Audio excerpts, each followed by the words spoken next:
मकर राशि फल जुलाई माह 2025 जन्म राशि के आधार पर जुलाई के महत्वपूर्ण विश्लेषण करेंगे। जुलाई महीने का मासिक राशिफल का आपको विश्लेषण बताएंगे। जुलाई का महीना मकर राशि वालों के लिए बेहद खास है, क्योंकि शनिदेव राशि स्वामी हैं। शनिदेव मीन राशि में गोचर कर रहे हैं और शनिदेव वक्री हो रहे हैं। जब कोई ग्रह वक्री होता है तो उसमें फल देने की ताकत बढ़ जाती है। तो शनिदेव आपके धन के भी स्वामी होते हैं, तो आपके धन को लेकर के कुछ बड़ा निर्णय होने वाला है अगले 1 महीने में। हालांकि शनिदेव तो अब लगातार वक्री रहेंगे, 138 दिनों तक अब ये लगातार वक्री रहेंगे, परंतु जुलाई में एक बड़ी डेवलपमेंट आपके जीवन में होने वाली है। जन्म राशि के आधार पर इस पूरे विस्तृत विश्लेषण को आपको ध्यानपूर्वक समझना है। अब शनिदेव के साथ साथ बुध ग्रह भी जुलाई में वक्री होंगे और शुक्र ग्रह का पंचम भाव में गोचर होना, यानी कि शुक्र ग्रह आपके 5वें घर के स्वामी हैं और 5वें घर में ही गोचर करेंगे। तो ये भी एक अपने आप में आपके लाइफ में एक बड़ा जैकपॉट बन सकता है। शुक्र, बुध और शनि, ये तीनों ही ग्रह मकर राशि के जातकों के लिए लग्न, राशि, भाग्य और 5वां घर, पंचम भाव, इन भावों के ये स्वामी हो जाते हैं। और इन तीनों ग्रहों की एक्टिविटी निश्चित रूप से मकर राशि के जातकों के लिए एक बड़ी डेवलपमेंट, बड़ी उन्नति, तरक्की का कारण बनेगा। अब पूरी विस्तृत विश्लेषण को आपको ध्यानपूर्वक देखना है। जुलाई के महीने को एक चमत्कारिक महीने के रूप में आप अपने जीवन में बदलता हुआ देख सकते हैं। और यदि ये कार्यक्रम में आप पहली बार जुड़ रहे हैं तो हमारे चैनल को आप सब्सक्राइब कर लीजिए, लाइक करिए और ज़्यादा से ज़्यादा लोगों को शेयर करके आप हमारा सहयोग कर सकते हैं। बड़े ध्यानपूर्वक इस पूरे कार्यक्रम को आपको देखना है, समझना है और अपने जीवन की रणनीति को बनाना है। मैं श्वरविंद दिव्यरत्न ज्ञान चैनल में आपका बहुत बहुत हार्दिक स्वागत करता हूं। नमस्कार, जय माता दी, जय श्री राम। इस चार्ट को आप ध्यानपूर्वक देखिए। जुलाई के महीने में शनिदेव के वक्री होने से अचानक अब आपके पद और प्रतिष्ठा का विस्तार होगा, यानी कि आप किसी कारणवश गलत जगह पहुंच गए थे तो वहां से अब आप अपने वास्तविक जगह तक वापस आ जाएंगे। सही स्थानांतरण होना, ट्रांसफर हो जाना, या एक जितनी बड़ी आपकी एबिलिटी है उस एबिलिटी के अनुसार आपको पोजीशन मिल जाना, पद प्रतिष्ठा के विस्तार होने से फाइनेंशियली आपकी ताकत बढ़ेगी, आर्थिक रूप से आप शक्तिशाली बनेंगे।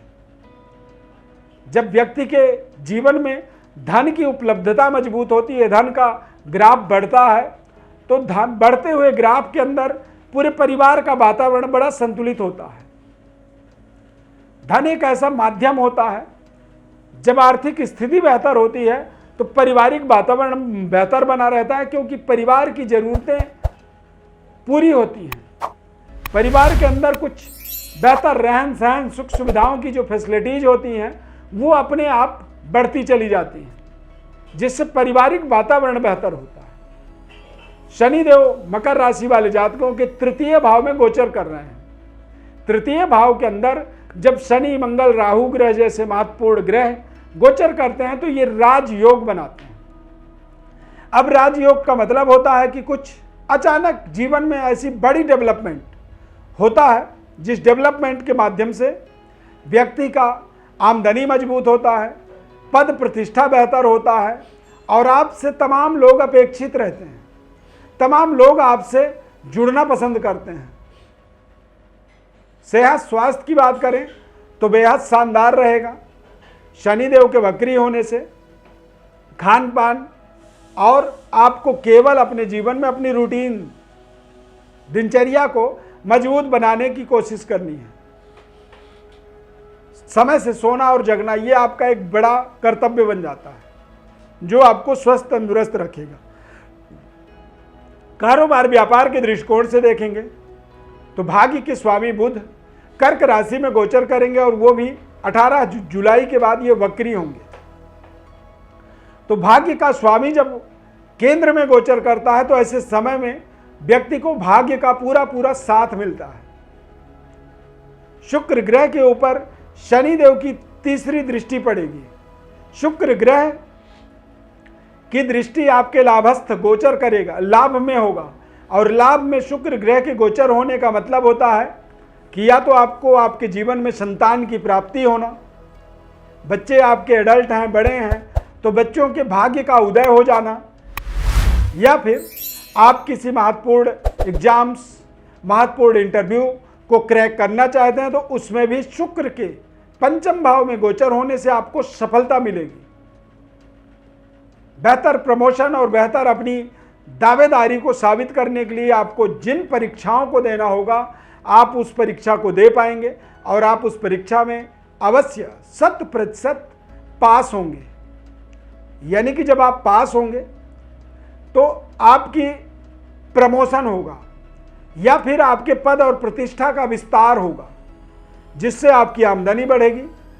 और आमदनी बढ़ने का मतलब होता है कि ऐसे समय में व्यक्ति अपने जीवन की व्यवस्थाओं को सुदृढ़ बनाता है, ताकतवर बनाता है, क्योंकि इस पूरे महीने में शुक्र, शनि और बुध इन तीनों ग्रहों का गोचर बेहद खूबसूरत बना हुआ है। मंगल अष्टम भाव में केतु के साथ गोचर करेंगे तो थोड़े से अपने लव लाइफ, संबंध, रिश्तों को लेकर के और एक्स्ट्रा मैरिटल अफेयर से आपको थोड़ा सा अपना परहेज करना आपके लिए जरूरी होगा। यदि आप महिला हैं तो अपने जीवन की व्यवस्थाओं को सुदृढ़ बनाने के लिए अपने संबंध, रिश्तों को, अचानक यदि कोई संबंध, रिश्ते आपके जुड़ रहे हैं तो बहुत सोच समझ करके आपको उन रिश्तों को जोड़ना होगा, क्योंकि अष्टम भाव में जब मंगल ग्रह गोचर करते हैं तो ऐसे समय में जुड़ा हुआ रिश्ता जो है वो कहीं ना कहीं नुकसानदायक होता है। ब्लड इन्फेक्शन से आपको परेशानी हो सकती है, मासिक धर्म में अनियमितता बढ़ सकती है आपकी, संतान यदि गर्भ में है आपके तो वहां पर भी आपको थोड़ी सावधानी जरूर रखनी चाहिए, क्योंकि मंगल और केतु अष्टम भाव में गोचर कर रहे हैं, अंगारक दोष बना रहे हैं। पेट से संबंधित परेशानी और दिक्कत, कष्ट से का ये सामना करवा सकते हैं। संबंध, रिश्तों को लेकर के जरूर आपको बड़ी संवेदनशीलता का परिचय देना चाहिए, अन्यथा ऐसे समय में जो रिश्ते जुड़ते हैं वो कहीं ना कहीं कष्टकारक होते हैं, नुकसानदायक होते हैं। बुध का सप्तम भाव में गोचर होने का मतलब होता है भाग्य का बलवान होना, और जब भाग्य बलवान होता है तो ऐसे समय में व्यक्ति के जीवन में शुभ कार्य, मंगल कार्य होते हैं, यानी रिश्तों को लेकर के सफलता मिलना, व्यापारिक डेवलपमेंट होना, नए व्यापार का स्टार्टअप होना, मनपसंद करियर की प्राप्ति हो जाना, मनपसंद जॉब की प्राप्ति हो जाना। और सूर्यदेव मिथुन राशि में और 16 जुलाई के बाद वो कर्क राशि में गोचर करेंगे, यानी कि सूर्य देव के गोचर होने से सप्तम भाव में आपको थोड़े से अपने व्यापारिक डिसीजनों को बड़े सोच समझ करके आगे बढ़ाना होगा। इस महीने में 16 जुलाई के बाद थोड़े से अपने पिता और पिता तुल्य लोगों के साथ अपने संबंध, रिश्तों को बेहतर बनाए रखने का आपको लगातार निरंतर प्रयास करना होगा। पिता के सेहत स्वास्थ्य का भी थोड़ा सा आपको ध्यान रखना होगा। पिता के आशीर्वाद की यदि आपको प्राप्ति होती है तो ऐसे समय में आपको व्यापारिक डेवलपमेंट में विशेष पिता के आशीर्वाद का लाभ मिलता है। पिता के साथ आपके संबंध अच्छे हैं तो ऐसे समय में आपके पूर्वजों का, पितरों का आपको कृपा होता है। 16 जुलाई के बाद सूर्यदेव कर्क राशि में गोचर करेंगे। बुध और सूर्य का बुधादित्य योग बनेगा, तो बुधादित्य योग केंद्र में जब बनता है तो कई बार अचानक जो है आपके आसपास के लोग आपको सहयोग करने लगते हैं। व्यापारिक डेवलपमेंट में नई ताकत ऊर्जा की प्राप्ति होती है। मकर राशि वालों को निरंतर सूर्य देव की उपासना करनी चाहिए। गायत्री मंत्र का जप करना चाहिए। अपने कुल के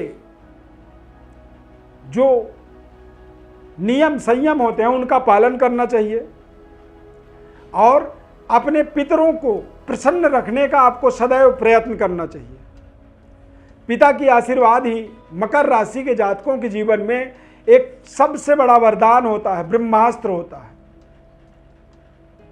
और उस ब्रह्मास्त्र को प्राप्त करने के लिए सूर्य देव की प्रसन्नता बेहद अनिवार्य मकर राशि के लिए, मकर राशि के जातकों के लिए हो जाता है, जो कि आपके कारोबार, व्यापार, आपके भाग्य और आपके तमाम तरह की डेवलपमेंट में आपको सहयोग करता है। सरकार के द्वारा आपको धन का लाभ होता है। महत्वाकांक्षी नए प्रोजेक्टों का शुभारंभ होता है। जुलाई का महीना आपके लिए बेहद खास है। जो नया आप करना चाहते हैं उसमें आपको 100% सफलता मिलेगी। जीवन में यदि किसी भी तरह की आपको कोई समस्या दिख रही है, बताए गए फलादेश के अनुसार आप संतुष्टि नहीं प्राप्त कर पा रहे हैं, तो आप अपनी बर्थ डिटेल्स हमारे व्हाट्सएप पर लिख करके भेजिए। पर्सनली आपको संपूर्ण आपके जन्म कुंडली का विश्लेषण हम निःशुल्क रूप से बताएंगे। निःशुल्क रूप से बताने का केवल आपसे लाभ ये चाहते हैं कि आप सब्सक्राइब करिए, हमारे चैनल को लाइक करिए और ज़्यादा से ज़्यादा लोगों तक शेयर करके आप हमारा सहयोग करिए। प्रभु श्री राम कृपा आपके ऊपर सदैव बनी रहे। इस खास कार्यक्रम को आपने यहाँ तक देखा तो लाइक करिए और कार्यक्रम अच्छा लगा तो जय श्री राम कमेंट में जरूर लिखें। इस खास कार्यक्रम में जुड़ने के लिए बहुत बहुत धन्यवाद। जय श्री राम।